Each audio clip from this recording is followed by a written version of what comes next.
Rick Warren, an author, echoes what I believe, which in part is what inspired the creation of Wisdom Personified Conversations with Dudu Msomi. He said, while it is wise to learn from experience, it is wiser to learn from the experiences of others. And the more diverse the people you are exposed to, the more enriched your life is. It is projected that by late 2020, the world's population will reach 8 billion people. With that many people, we will never meet every person we can learn from directly. But thank goodness for Wisdom Personified, Conversations with Dudu Msomi. We will play our part in finding remarkable, wise people that can broaden your perspective, people whose experiences you can learn from and be inspired by. But also, on a lighter note, just to be happy to know that you share the planet with people that make us proud to be human. For this episode of Wisdom Personified Conversations with Dudu Msomi, I have decided to invite 4 remarkable women. They do not know each other. I am the common thread that will be weaving them together.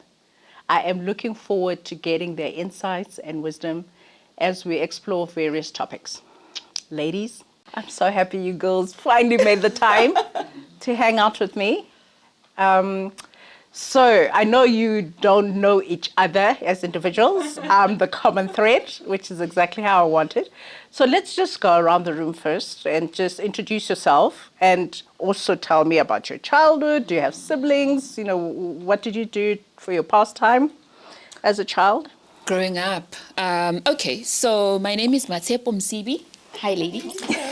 I'm a CEO, I'm an entrepreneur, I am an activist for women and the girl child, very passionate about empowerment, especially economic empowerment of women and the girl child. I grew up in Soshanguve, in Pretoria, on the north side of Pretoria. I have a twin brother, I always say this. Yes. You know, he feels like... Does he always claim you? No, he doesn't. No, he doesn't. So we've got this thing where we say he's the second born and I'm the third born. Just so that, you know, he can get his own life. Yeah. Because he's always at my parties. And then I've got two brothers. So it's 2 brothers and 2 sisters, so 5 siblings. Wow, yeah. 2 parents who were teachers. So, you know, middle class when we were growing up. Great upbringing. Best schools. So yeah, I grew up very well, you know, very loved, very whole family that goes on holidays, that is very intentional about ensuring that we get educated. So I hope that gives you a little bit of like, who I am. Yeah. Did you do any reading as a child? A lot. Oh, okay. Yeah. I just need to get that in. Yeah. Thanks, Dudu. So, wonderful to meet all of you today. So my name's Sarita Martin. My maiden surname was Naidu, and that's going to become important later on. Welcome back. Thank you. I grew up in Durban. Both my parents worked for the government in the medical field. Education was very important. I'd come home with 99%. My father would say, "Where's the 1%?" So they really pushed us. I have 1 sibling, a sister. Is she younger or older? Younger than me. But we've sort of followed in each other's footsteps in a way. And I think I grew up in a household and a family where there were certain values that were really important: respect, education, being humble, being resilient. And it wasn't my parents made a lot of sacrifices for us. We went to normal government schools, but they still sent us to like ballet and piano and, you know, just to sort of expand it. I'm a very avid reader, still am. And I think, you know, when I was turning 50 in March, and I look back on my life, I wouldn't be where I am without my parents and my family. And what we used to do was, you know, all the cousins got together and the cousins of the cousins were there and everybody in the area, you know, we used to play outside until it was dark. It was a very different life to currently what my son's experiencing. And, you know, there was no tech. We didn't even have television until about 1976 or something like that. And so, yeah, just playing outside. And I used to, because I'm the eldest, cousin as well, I used to get into a lot of trouble. So if any of my younger cousins or my sister did something, I had to take the blame. Yeah. Because I didn't set the example for them and I didn't prevent them. So, yeah. Boy. Which is why you were the class rep in our MBA class. Leslie? Hi, everyone, and thank you for having me. So my name is Leslie Ann Smith. I'm from a small little town in northern KwaZulu-Natal called Eshowe, pronounced correctly. Eshowe. Eshowe. And so yeah, we're 4 girls, family of girls. My mom only had four girls, and with my dad. And he died, unfortunately, I was very young, I was 5 years old. And so life up until then wasn't really aware of much. But what I do know, talking about reading, I always had my nose buried in a book, always. And You were always the top performer at school. yes, I was. Definitely. So that was mostly my activities. And then, education, I was fortunate enough then to, be able to get a bursary, be able to go and study further, get a degree, and just try and do well and work hard, for myself. Family life was a bit different. Here, we grew up apart from each other, especially after my father died, because it was a struggle. For a single mom, like my mother, no education, it was really tough. So, it wasn't that easy. But here we are.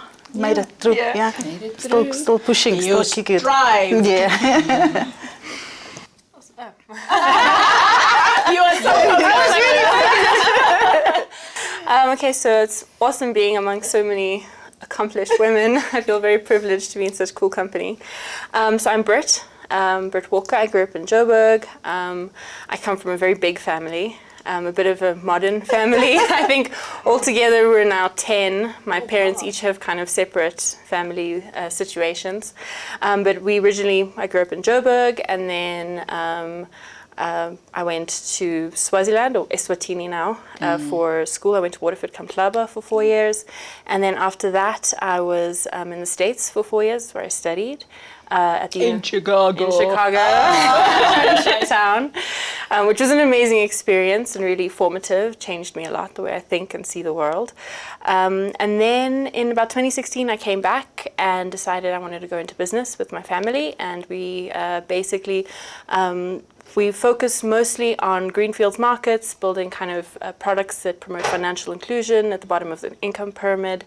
So that's what I've been doing for the past 6 years, basically building a business and learning all the tough lessons that come with that.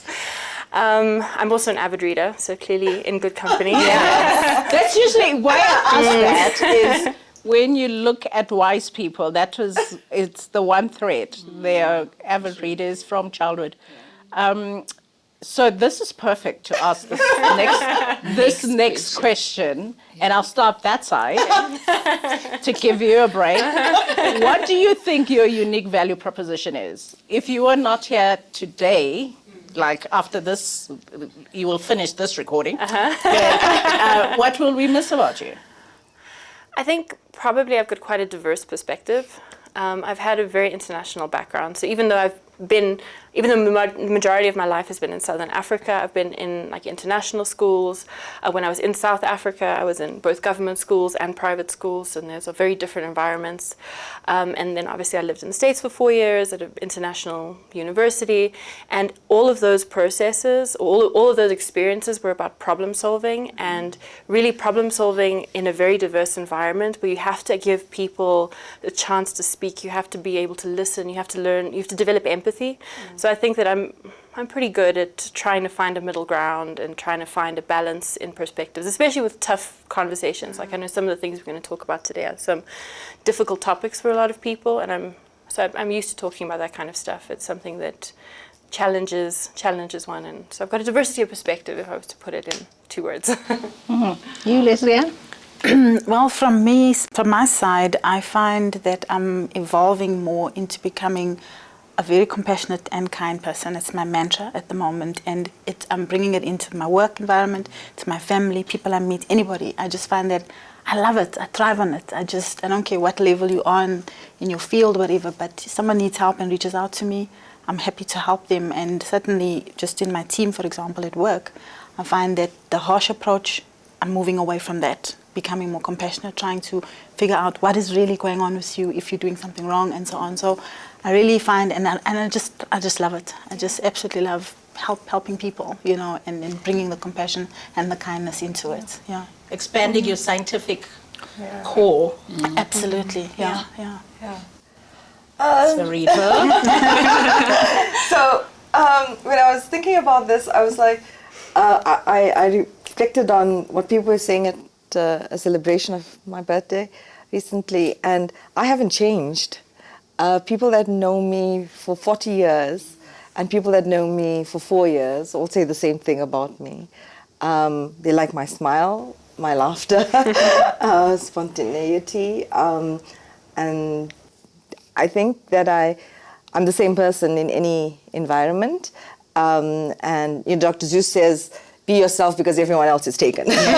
So I also, I think that I'm someone that people come to for help, and I like helping. I prefer giving rather than receiving, and I will help where I can on anything, you know, and be it big or small. So, yeah, and like you know, it's like how I want to live my life. I've realized that I don't want toxicity in my life, and so I've been able to, because before I used to just accept everything that happened, and now I've become a little bit more discerning as to who I want around me, who I want to be associated with, and you know what I want to do. And I've actually like deleted, for example, phone numbers off my phone because they're just individuals that I do not want in my life. Cleanup operation. Yeah. The one thing I admired about us is, remember we had that conversation of something that happened years ago. Exactly. Which was a misunderstanding. Yeah. But also I just kind of said, okay, I've been holding this for the long time. Each time. Yeah, because I'm like, I'm going to get cancer from this. It's like somewhere in my system. It needs to go out. And I like that because that's also an indication of somebody's character, how they take that kind of, it could have gone very badly. Yeah. So that was positive.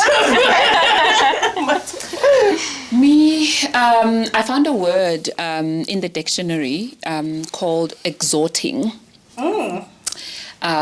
Yes. Exhorting. Yes. And I think I'm that person for a lot of people, whether it's in corporate or in my family.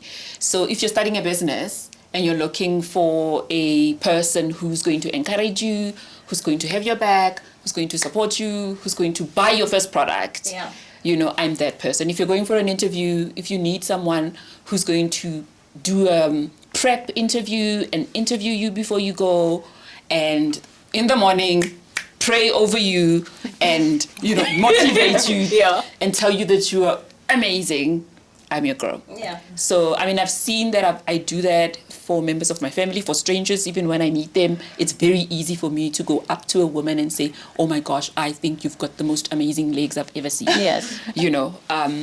So. Which is interesting because the one thing, I mean, part of what made us connect is you kept on supporting my seminars. Yeah. You know? Yeah. I mean, most people kind of say, I love what you do and you're amazing. And I was like, okay. Yeah. If you love it that much. Yeah, no, but I mean, I just, yeah. But it's kind of like people think, oh, I'll come once in a while. They think, okay, we have so many choices. But I just kept on seeing you. And it was like, wow, you know, it's nice. People don't understand how amazing it is to get support from fellow women, fellow Africans, you know, people that are rooting for you to say, I have confidence in you. So you're right about that. You root for people. So it's also an indication that wise people don't lie. You're very honest. The one that I'm very interested in knowing about now is, what's your most common prism or filter that you use to make sense of the world and how you experience it. Is it your age? Is it your race? Is it your gender, class, physical appearance? Which? And give an example from your most recent experience to demonstrate this. I'll start with you this time. Let's say, Paul. I mean, yeah, most times it's all of them, you know, depending on the room that I'm entering. But the most prominent one is the gender one, you know. So if I go into any room, whether even in a lift, the first thing that I check is, am I the only woman in this lift? You know, Is it your safety you're worried about or what? not necessarily safety. I mean, sometimes it is safety, but most times it's just about representation. Where are the other women? You know, so that's a proper thing for me. Even, you know, just in a meeting for nothing, I'm just like, so where are the women? Where are the young women? So that's a big one. But yeah, there are other rooms where I come in and there's just young people, and I'm like, where are the people my age? Am I in the right room? There was a time when we were the young ones in the room. You know? Yeah. You used to tell people you're in your 40s and they're like, oh, you're so old. And then you think, oh, I thought I was still You don't look it. Yeah.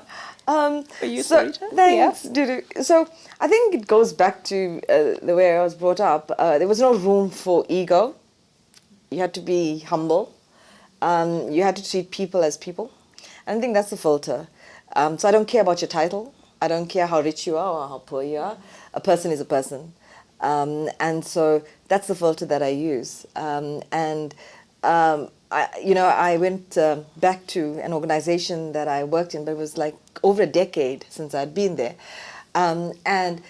Even the individual, like at the security, recognized me. It's like, hi, Sarita. At reception, it was like, hi, Sarita. Yeah. And then everybody knew I was the word spread, Sarita's in the building. And suddenly everybody was down. Yeah. And it was just because I think I find a connection with people.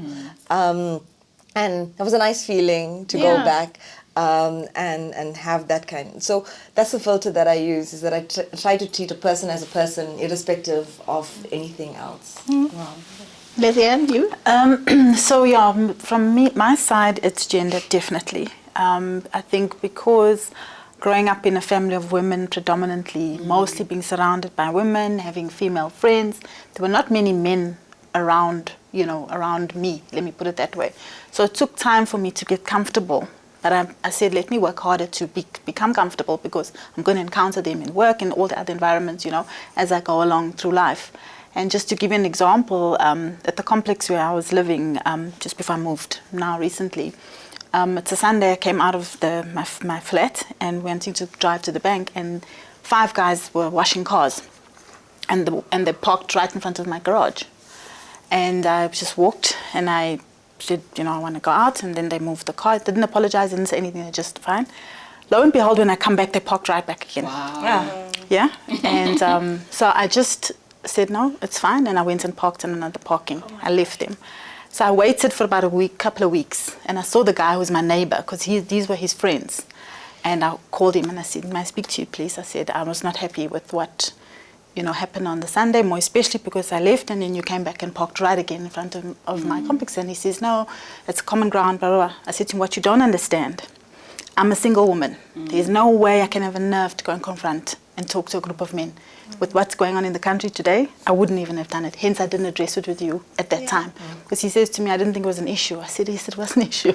But I wouldn't have addressed you guys then, because you're a group of males, 5 of you, I'm alone. Yeah.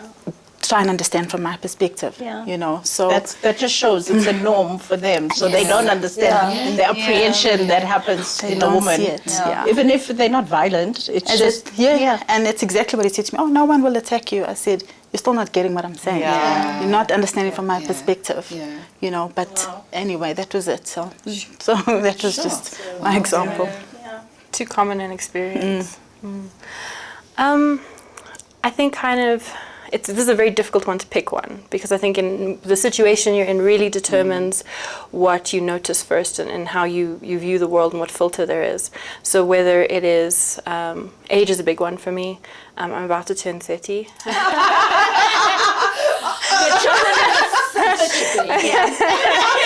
I think Dudu picks me. I like this presentation. So So often I will be in environments like this, and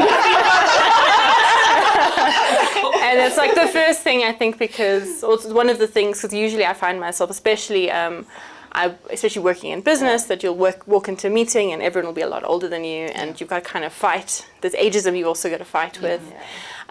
So there's age, but it really doesn't. It really is all of them. It's so many different situations. Race can be a big one, especially in South Africa. You can't drive down the street without seeing the huge inequalities we live in. I've got a pretty diverse friend group, and we're also not shy about talking about these kinds of conversations. So we're always looking at what's going on in South Africa and in the broader world through racial lenses or lenses of gender inequality or LGBTQ issues. So I think that there's so many ways in which we are talking about things at the moment that all of them are important. And as long as you can approach them with an open heart and an open mind, that we can actually have these kinds of conversations. And so I think all of them. It's really hard to pick one. It's so hard to pick one, Yeah, but also I think your upbringing is such that, I mean, knowing your father, who's my best friend, Donnie Walker, my BFF, which everybody like, why are you two not a couple? I'm like, it's my brother. Because we love his cooking. It's like my brother. It's like my mother's son that she never had. But it is that kind of environment where you walk in and you even have a sibling of a different race. Several. And so your prism is totally interesting. I will be fascinated to see the world through your eyes. So my favorite question to ask is always around courage, because it's a muscle we don't always use in life, isn't it? What's the most courageous decision you've taken as a human being thus far, and what drove you to that decision? Starting on my right. I'm that person. Yes. I'm that No, person. I'll say when we're driving. Dexterous. Yes. Yes. And then I'll say whatever. I'm like, but look at where my hand is.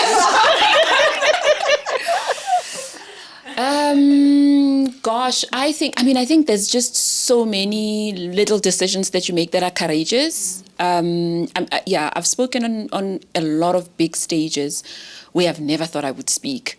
I've reached out to people where I'm just like, I think that my email is not going to land in their inbox, and then it does, and then they respond.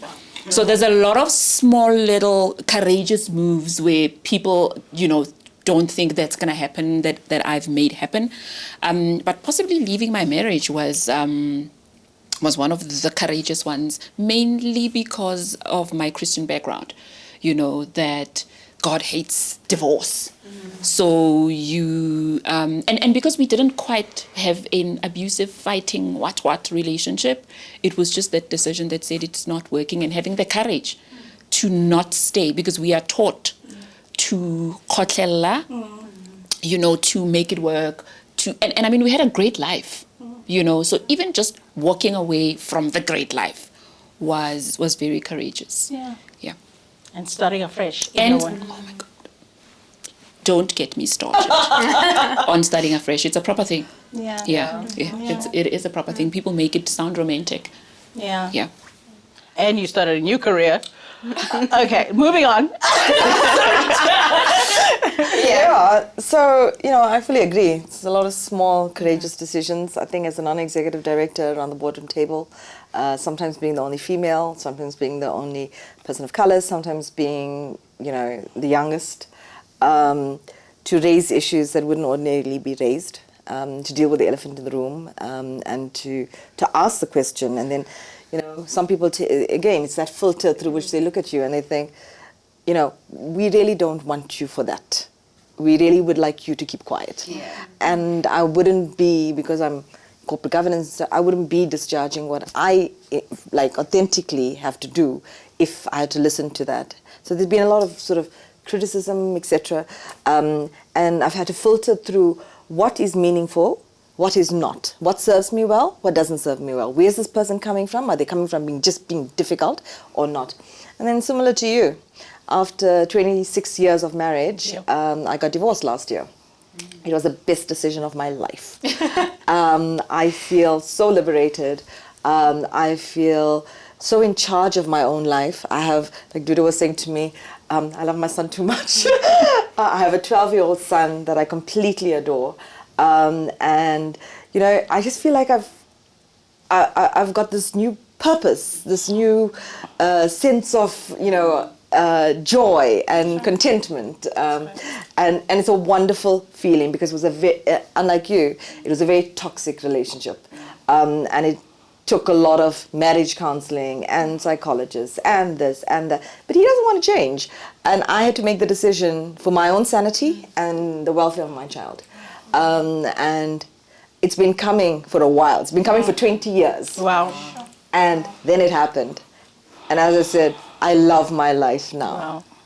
So, yeah. That's staying power. 20 years. Yeah, I'm an internal optimist. You know, keep thinking that, you know, things are going to change. Yes, I can help. Yes, I can do this. Yes, I can do that. But you know what, if somebody is not willing, and we were talking about coaching before, and you do that about coaches as well, if someone's not willing to change, I had to make the decision for my own sanity and do it. And you know, one of the other things I find with women in general is we never put ourselves first. And I still don't put myself first. But, you know, and someone said to me just this morning, you know, when are you going to put yourself first? It's like, at some point, I will. I'll learn. For you, Leslie? Oh yeah, there's been quite a lot. Firstly, I think I'm the type of person, if it's not working here in this particular environment, it's mostly been around work though, I will just resign my job and then see what happens, and something happens, somehow something works, the universe conspires, and then Lisanne, we need you to come to Joburg, there's a position. Pack up my car and off I go. You know, which is what I've done a year ago, moving back here at this age, like packing up my house in KZN and moving. So I'm very, my friend Wendy said, you're a brave girl, and yeah, I am. I actually realize that I am. I will go and do and live, and you know, and then in that I actually also started my own business. It didn't work, but that courage to do it, because it's something I've always wanted to do, and we did it, and ran it for about 2 years, and then okay, it didn't work. Thank you very much. We'll try again next time. Yeah. And so yeah, I take on challenges, and I'm not afraid to try things and new things, and just grow that way. Yeah. It's such a muscle. Yeah. It really is. You've got to exercise. So yeah, there's little things you do every day to be courageous. I completely agree with that. And I think you guys have touched on so many of them. But I think the most courageous, like, single event I can think about was deciding to come back to South Africa after college and actually go into business with my parents. You know, family businesses are very tricky, and my parents were busy separating at that point. So they also split. So I understand a lot of what you're saying, the dynamics of divorce. And yeah, so it was a very unpredictable situation, and I had opportunities to stay in the States and work, or to go to China and work, and they were like the more generic things of go and be successful, go get your career, go make a lot of money, go do that path, or it was go start a business, which is a very risky proposition, and you know, in a very awkward environment, and see what happens. And every day, in some way, shape, or form, there's a new challenge or a new struggle, and it's about getting up and eating the elephant one bite at a time, and just focusing and pushing through. And each time you do it, you get a little bit more used to it. It's like exposure. You just get more comfortable. Yeah. Let me stay there. Yeah.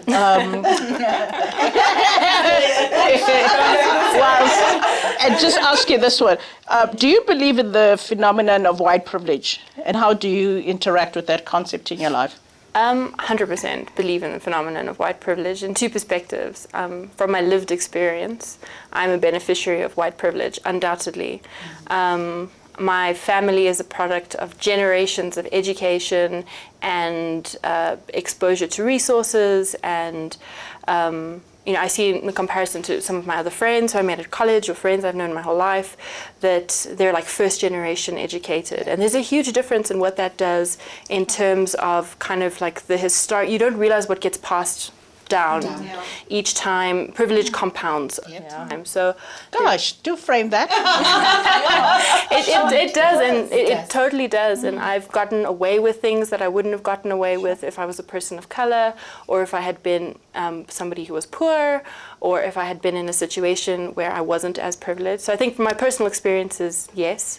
I think the data supports it. If you look at any metrics, white people on average are better educated, have better health indicators. I mean, the data supports it. On average, white people are better off in South Africa or globally. Not to say that there aren't poor white people, and not to say that there aren't rich black people, but that doesn't mean that on average, these are societal trends that we talk about.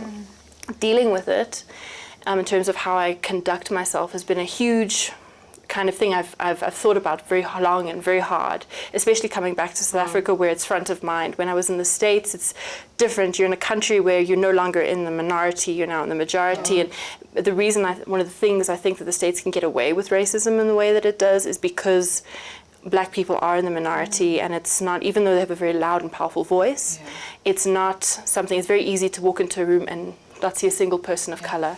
Whereas in South Africa, that's more difficult. So I think it's a conscious decision that you've got to make. I think that every white person or person of privilege, no matter whether you're a cisgender man or whatever it is, you've got to make a decision that to accept, yes, I am privileged, firstly, and that what am I going to do with this privilege? Am I going to walk into situations? How am I going to approach them? If I have the power to make a difference and to change, am I going to take that step and maybe sacrifice a little bit for the long-term future of my children, of my society? If I come here and I sign a social contract that I'm going to be a South African, that comes with certain caveats. And so that's the way that I deal with it, is trying to, I wish more people thought like that. We will be further on As in our conversation. transformation. Because people are just resisting that idea. Sure, definitely. Yeah. In terms of you, Leslie, and in terms of being of mixed blood, do you think you are black enough, or you're not black enough, or you're not white enough, and as a result, do you think you're unfairly treated in South Africa? I've actually experienced it literally, firsthand. I come from a background of public health until I came back to work with Private Pharma right now. So at a district level, for example, there are the policies around race groups and the proportion of different groups that must be employed in certain, managerial positions. But on the other hand, I was literally acting in the post for 2 years. That's exactly what happened, and they opened up the post for us to apply, and I was not given the job. Literally brought in someone else from another district because she fit in with, the black requirement. So for me, that really felt discriminatory to me, because I had already approved, I'd done the work, and I consider myself black. I don't consider myself as colored. If people ask me, I speak Zulu fluently, and I speak Afrikaans as well, but I consider myself as black, so people will often say, oh, if they hear me speaking Zulu, aren't you colored? I say, well, I was classified as such, but for me, I see myself as black African in South Africa. You and my mommy are the same. they don't quite use the color term. But, I mean, isn't that unfortunate? Because even within affirmative action, you're still supposed to have targets to say, it doesn't mean that if something is affirmative action, everything has to be African black. You still need to cater for those other categories. That's exactly. And I think it's the misapplication of our legislation that is our destruction. Absolutely. That is so unfortunate. Yeah. Asking you, Sarita, do you embrace the category of black as an Indian woman, and why? Yeah, so to build on what's been said previously, I think, one, like you said, you get rich Indians, you get poor Indians.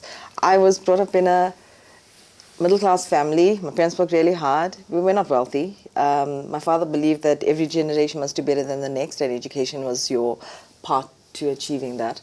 And technically, I think, like we were talking about legislation, Indian is supposed to be black, but you're not black enough. And so I believe I'm South African. That's what I believe. And so Indian is my heritage, but, it's not what defines me. I'm always fascinated that Indians have not, Europeans in South Africa have not embraced, they don't get called European Africans or European, but Indians have, like, no, we're going to stay Indian. No, but you go to if you go to India, like I walked into India and they can just see that you are not from India. Yeah. Right? Because I know. My Indian friends who come here think, okay. And I had an experience of a tour guide, and I would ask him a question and he'd respond to my now ex-husband. And I'd ask him a question and he'd respond. Would never respect me as a woman. And I actually said to him, I said, hello, I'm asking you a question. All right? So that's why I say, that's my heritage. That's where my ancestors have come from. Yeah. Right? We came from a very political family. We come from a very mixed family. And so it's never defined as that you are Indian. I am not even religious. I'm more spiritual than I am religious. Yeah. So, as I said, I define myself as South African, and I wish people would look at me in that way instead of saying, no, we only, categorization in terms of this, and, you're not white enough, you're not black enough. So, sort of identify with that. But the KZN energy, it's always around the behavior. Yeah, because exactly. even Indians in Gauteng versus Indians in Western Cape, totally different. Totally different. So, you remember Tammy? Tammy. Tammy. Yeah. And in Totally KZN, the fact is that it's been perpetuated in a way by a small group, and others have moved on. And then small group, but then everybody is painted with the same brush. Sure. And the KZN riots with the July riots were indicative of that. they nearly took us back to 1949. Exactly. Yeah. And it was scary. I didn't go down at that time. I kept checking my parents. I never understood the extent of it. I went down. So that what happened in July. I went down in October. The weather was terrible. I didn't drive around.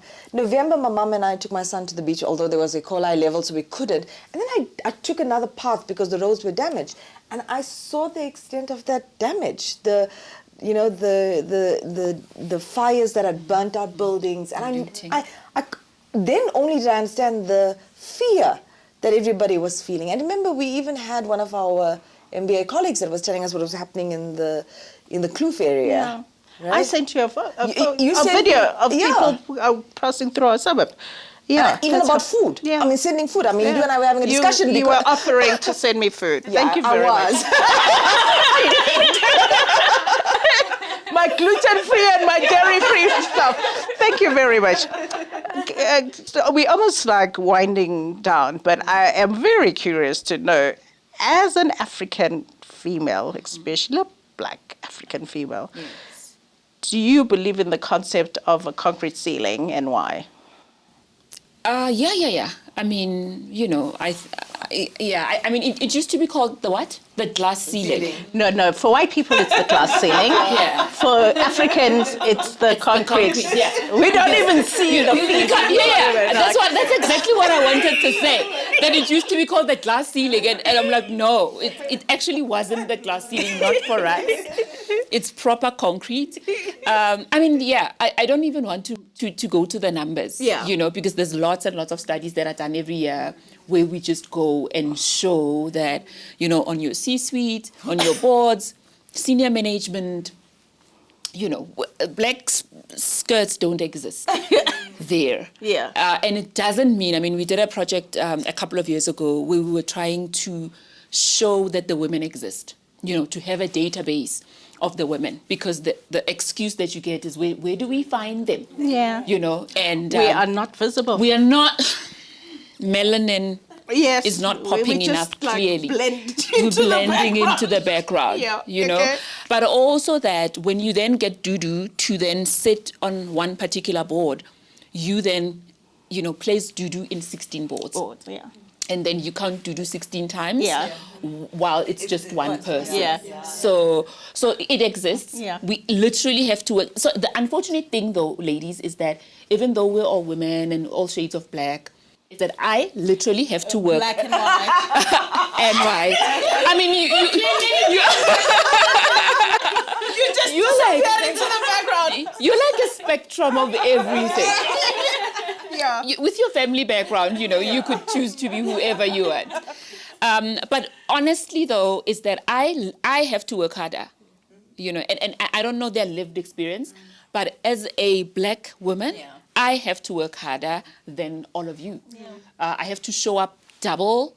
I have to do triple the stuff that you do. I have to have the qualifications, the skill, the experience, the everything.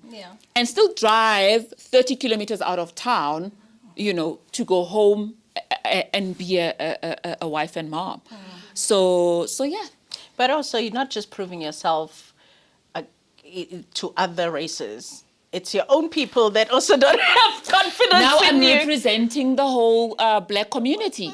Yeah. You know, and I'm not allowed to make mistakes, because now if I'm the CEO You're high of risk. whatever, and I You're make high a risk. mistake, then suddenly I've disappointed everybody. And then everybody then says, you can't trust these black women. Yeah. You put them in a position and then they fail you, which therefore means you... And then the black African women also don't put you in that position because you are high risk to them. Yep. Yeah, can't win. Yeah, But we will soldier on. we soldier on. We have to wind down. You know we can chat. We still have some champagne to drink and enjoy.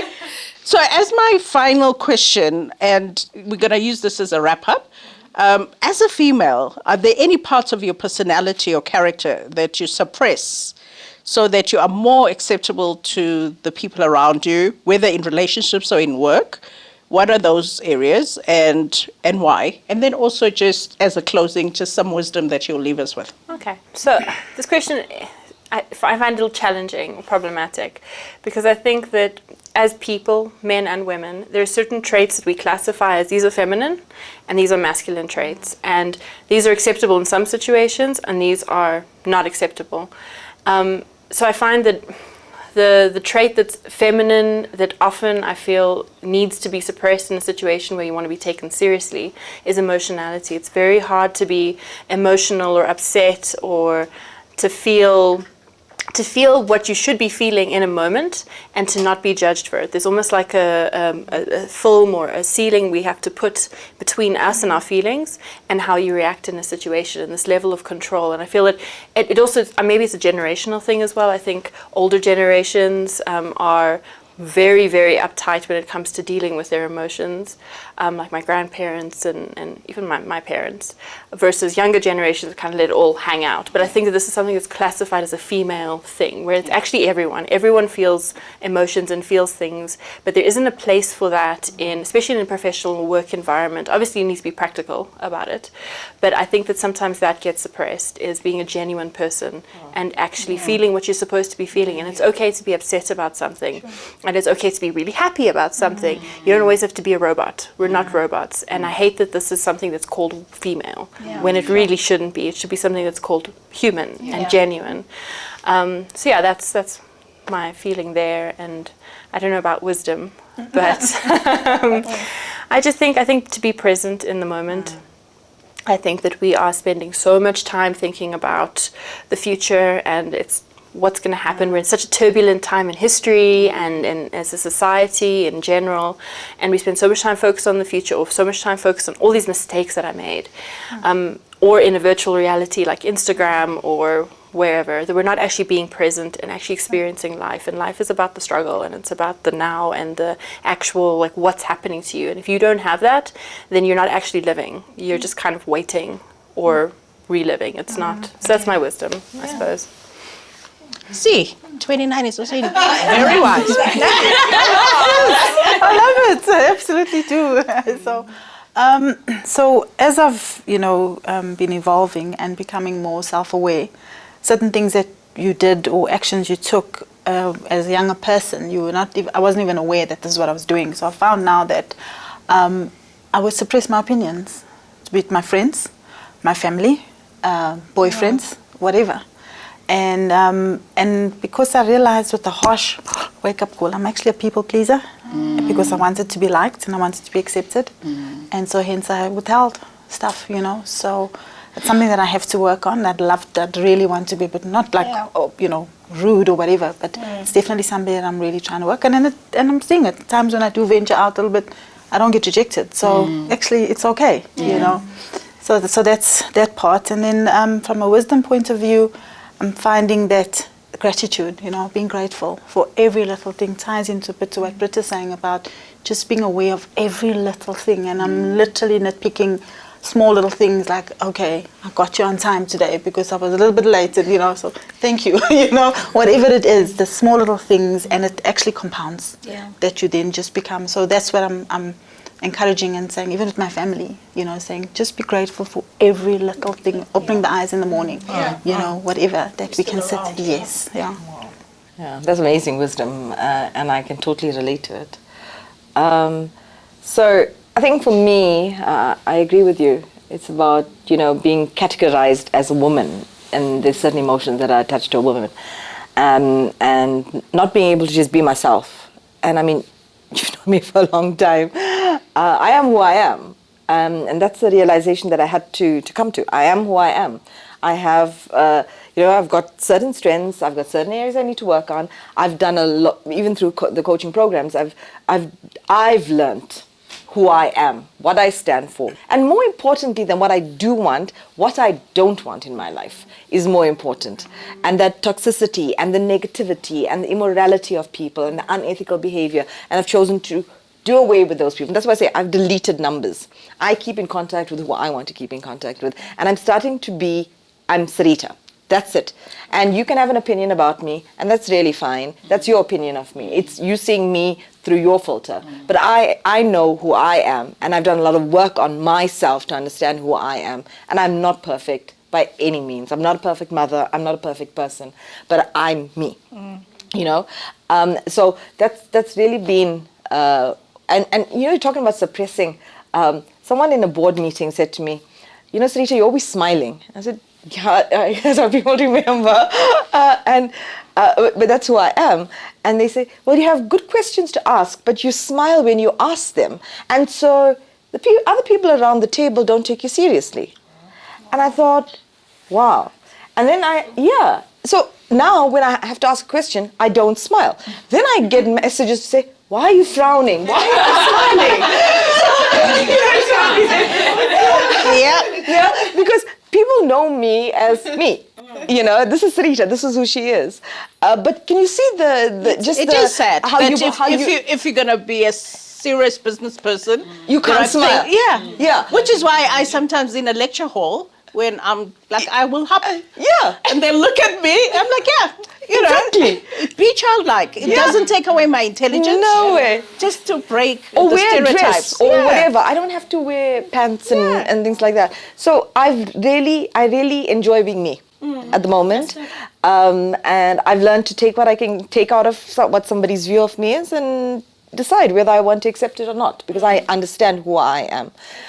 And about wisdom, I don't know if I'm wise. Well, you would not be sitting here. But I think self-awareness is very, very important. I think I'm a learner. I'm a perpetual learner, like I was telling you, and it's something that I want to my 12-year-old to know. Mom's studying. I've never stopped studying from the time I finished school. I study something every year. And I want my child to understand that, because that's what I want to leave with him, that perpetual learner. I'm always learning. Even when I lecture, I learn from the delegates. I don't know everything. So I think that's something that you should be. I remain eternally optimistic. I remain empathetic. And again, I am who I am. And my mother was I think she stopped studying 2016. Wow. So her, she's now, we shall not say her age. she is watching. But that was an inspiration to continue learning. And also just to be grateful, what you were saying, especially during COVID. It was, if you open your eyes in the morning, and if my parents were okay and my son was okay, I was okay. But there were so many other cases where people, we had our MBA friend that passed on. Gosh. Totally shocking. Still a bit of traumatic. It's very traumatic. I had a friend who passed away, Nikki Fillion. I'm still struggling. Yeah. So that trauma stays in your cells. It's molecular. I think we come from a culture, background that teaches women to not have a voice. to keep your opinion to yourself. But also, even when you're the brightest spark in the room, you're not allowed to then say, actually, this is the solution. You must allow the men to get lost for decades and then, tell them, actually. That is actually true. Somebody actually told me that. Yeah. Because she was in this marriage. And I was like, so you're going to allow these decisions to go? She's like, to give him his. I was like, and destroying your children's future so that he can feel like a man. Allow the man to make the mistake. And it's not against men. I had a father, but he was so wise that he knew where mom was strong. Yeah. But so I think, that then also just creeps into who we then become. So being able to know your voice, get your voice, use your voice in relationships, at home, in the workplace becomes an intentional thing that you need, if you haven't seen it at home. And most of us haven't really seen it at home. So I think that's one of the bigger things, even in relationships. And that's why I think, there's so much GBV. And that's why even when you're the victim in the abuse, you keep quiet first for a long time before you can speak, So wise words, I read something this week, so it's not my words, but somebody said something like, the rest of your life is waiting for you to show up. And I think with COVID, the fact that we have the rest of our lives, the only thing we need to do is show up. Because a lot of people, if there is anybody who doesn't know anybody that died, I don't know where they've been. But we all know people that have died. So we need to then show up for our lives and make it count. And honor the fact that you fought through and you were born. Thank you so much, ladies. It was so great to have you guys. Thank you so much for making the time. And now, can we get to what we really here for? Thank you. Cheers. Great conversation. Wisdom is like fire. People take it from others. I hope you have taken wisdom from this conversation that will inspire you on your life journey. If you would like to receive notifications when there are new episodes available on our YouTube channel, click on the subscribe button and the bell notification icon so that you are the first to know. Until next time, on Wisdom Personified Conversations with Dudu Msomi.